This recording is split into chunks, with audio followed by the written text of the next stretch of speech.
دعاؤں میں بہت طاقت ہوتی ہے، اور جب تم سچے دل سے اللہ سے مانگتے ہو تو وہ کبھی تمہیں مایوس نہیں کرتا، کیونکہ تمہارا رب بہت باعزت ہے اور اس کو حیا آتی ہے تمہیں خالی ہاتھ واپس لوٹاتے ہوئے جب تم اس سے رحم مانگتے ہو۔ یقین رکھو کہ جس نے مقدر لکھا ہے وہ اسے بدل بھی سکتا ہے۔ دعاؤں کے جواب بھلے فوراً نہ ملیں، مگر توکل رکھو کہ دعاؤں کے جواب ضرور ملیں گے۔ اور یہ بھی تو ہو سکتا ہے کہ تم نے جو دعا ناممکن سمجھ کر مانگنا چھوڑ دی وہی قبولیت کی دعا ہو۔ یہ بھی تو ممکن ہے کہ معجزے تمہاری ایک آخری دعا کے منتظر ہوں۔ تو پھر دعائیں مانگتے رہو، کیونکہ دعاؤں سے سب کچھ بدل سکتا ہے۔ جو تم نہیں کر سکتے وہ دعائیں کر سکتی ہیں، پھر بھلے ہی وہ کام تمہاری نظر میں لاکھ ناممکن ہی کیوں نہ ہو۔ دعائیں کن کی طرح ہوتی ہیں جو اختتام میں معجزے بن کر تم تک واپس آتی ہیں۔ تو پھر یہ کبھی مت سوچنا کہ جو کام تمہارے لیے مشکل ہے وہ کسی سے نہیں ہو سکتا، کیونکہ کمزور تم ہو، تمہارا رب نہیں، اور مقدر کے سامنے تم بے بس ہو، تمہارا رب نہیں۔ وہ تو بس تمہاری دعا کا منتظر ہوتا ہے کہ تم مانگو اور وہ تمہیں فوراً عطا کر دے۔ دعاؤں میں بہت طاقت ہوتی ہے، اور جب تم سچے دل سے اللہ سے مانگتے ہو تو وہ کبھی تمہیں مایوس نہیں کرتا۔ دعا تمہاری نم آنکھ کو پھر سے ہنسا سکتی ہے، دعا اندھے کنویں میں بھی روشنی لا سکتی ہے، دعا سلگتی ہوئی آگ کو ایک اشارے پہ بجھا سکتی ہے، دعا تڑپتے ہوئے ہر گماں کو یقین بنا سکتی ہے۔ دعا وہ صبر کا دریا ہے جو ہر پیاس بجھا سکتی ہے۔ دعا بغیر لفظوں کے اللہ کو دل کا حال سنا سکتی ہے۔ دعا بچھڑ جانے والوں کو دوبارہ ملا سکتی ہے۔ دعا بند راستوں سے ہی نیا راستہ بنا سکتی ہے۔ دعا تمہاری چاہت کا تم سے ہر فاصلہ مٹا سکتی ہے۔ جو نامکمل ہیں ان کہانیوں کو مکمل بنا سکتی ہے۔ دعا نا امیدی سے ہی امید کا نیا چراغ جلا سکتی ہے۔ جو تکلیف دیتا ہے تمہیں ہر وہ خیال تمہارے دل سے نکال سکتی ہے۔ دعا چاند کو 2 ٹکڑوں میں تقسیم کر سکتی ہے۔ دعا سمندر کو 2 حصوں میں بانٹ سکتی ہے۔ دعا ناممکن کو تمہارے لیے ممکن بنا سکتی ہے۔ دعا جو چھن گیا ہو اسے پھر سے واپس لا سکتی ہے۔ دعا گرتے ہوئے کو تھام لیتی ہے۔ دعا بکھرے ہوئے کو سنبھال لیتی ہے۔ پھر تم اللہ کے فیصلوں سے کبھی مایوس مت ہونا، اور توکل رکھنا کہ اللہ کی رحمت تمہارے دل میں پیدا ہونے والے ہر خوف سے بری ہے۔ اس کا ایک کون تمہارے ناممکن معاملات کو ممکن بنانے کے لیے کافی ہے۔ وہ ان کہانیوں کو بھی مکمل کر سکتا ہے جو تمہارے بس میں نہیں۔ تمہاری دعائیں سنی جا چکی ہیں، تمہارے صبر کا صلہ لکھا جا چکا ہے۔ اب تمہیں تمہارے یقین کے معجزے دکھائے جائیں گے تاکہ تم جان سکو کہ مخلص دل اختتام میں ہمیشہ جیت جاتا ہے، اور تقدیریں اللہ کے ایک اشارے پہ بدل جایا کرتی ہیں۔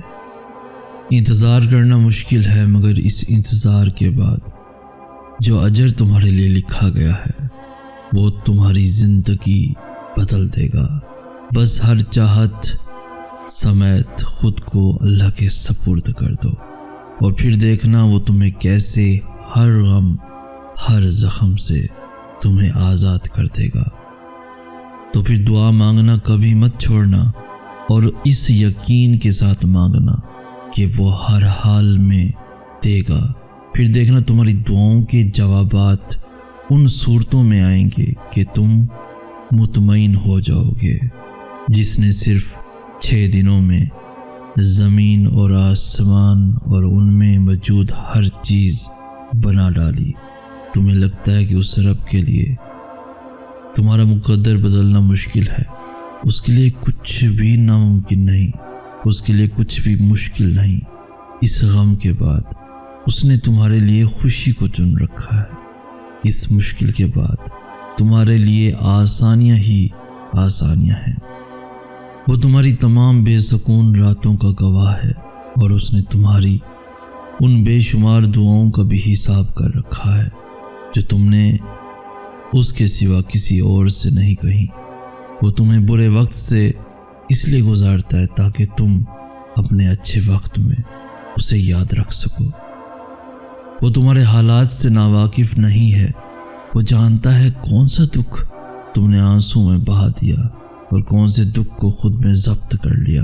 اس نے دیکھا ہے تمہارے دل کا ہزاروں ٹکڑوں میں ٹوٹ کر بکھر جانا، وہ بھولا نہیں ہے تمہارے اذیت ناک طویل سجدوں کی کیفیات کو۔ اللہ تمہارے ساتھ ہے، وہ ہمیشہ تمہارے ساتھ رہے گا۔ وسیلے وہاں سے نہیں بن سکے جہاں سے تم نے سوچ رکھا تھا، تو یقین رکھو کہ وسیلے اب وہاں سے بنیں گے جہاں سے کوئی بھی تصور نہیں کر سکتا۔ اللہ تم سے جتنی محبت کرتا ہے وہ تمہیں اتنا ہی زیادہ آزماتا ہے۔ وہ تمہاری من پسند چیز کو تم سے دور کر کے تمہیں خود تک لاتا ہے۔ اس صبر کے بعد اللہ تمہیں تمہاری چاہت سے نواز دے گا، اور جو تم نے مانگا ہے اس سے بڑھ کر تمہیں عطا کیا جائے گا۔ تو پھر کیوں ان کے لیے خود کو ہلکان کر رکھا ہے جو چھوڑ کر چلے گئے تمہیں؟ تم اس کے لیے جیو جو اب تک تمہارے ساتھ ہے۔ کوئی تمہارے ساتھ چلنے کو آمادہ نہیں ہوتا تو اللہ کو اپنے ساتھ لے کر چل دو۔ جب تم اللہ کے لیے اپنی پسند کو قربان کر دیتے ہو تب وہ تمہاری پسند کو اپنی پسند کا حصہ بنا لیتا ہے۔ تو پھر بتاؤ، جو اس کا حصہ ہو وہ کیسے کھو سکتا ہے؟ جس قصے سے اس کی وابستگی ہو وہ کیسے پھر ادھورا رہ سکتا ہے؟ جب تم اپنی پسند کے راستوں پر چل کر نتیجہ دیکھ لیتے ہو تو زندگی سے خفا ہونے کی بجائے اللہ کی پسند کے راستوں پر چل دیا کرو، کیونکہ جو راستے وہ تمہارے لیے چنتا ہے وہ تمہارے منتخب کیے گئے ہزاروں راستوں سے بہتر ہوتا ہے، اور جس منزل تک وہ تمہیں لے کر جاتا ہے اس تک تم اس کی مدد کے بغیر کبھی نہیں پہنچ سکتے، کبھی نہیں پہنچ سکتے۔ وہ تمہارے حالات سے ناواقف نہیں ہے، وہ جانتا ہے کون سا دکھ تم نے آنسوں میں بہا دیا اور کون سے دکھ کو خود میں ضبط کر لیا۔ اس نے دیکھا ہے تمہارے دل کا ہزاروں ٹکڑوں میں ٹوٹ کر بکھر جانا، وہ بھولا نہیں ہے تمہارے اذیت ناک طویل سجدوں کی کیفیات کو۔ اللہ تمہارے ساتھ ہے، وہ ہمیشہ تمہارے ساتھ رہے گا۔ وسیلے وہاں سے نہیں بن سکے جہاں سے تم نے سوچ رکھا تھا، تو یقین رکھو کہ وسیلے اب وہاں سے بنیں گے جہاں سے کوئی بھی تصور نہیں کر سکتا۔ اللہ تم سے جتنی محبت کرتا ہے وہ تمہیں اتنا ہی زیادہ آزماتا ہے۔ وہ تمہاری من پسند چیز کو تم سے دور کر کے تمہیں خود تک لاتا ہے۔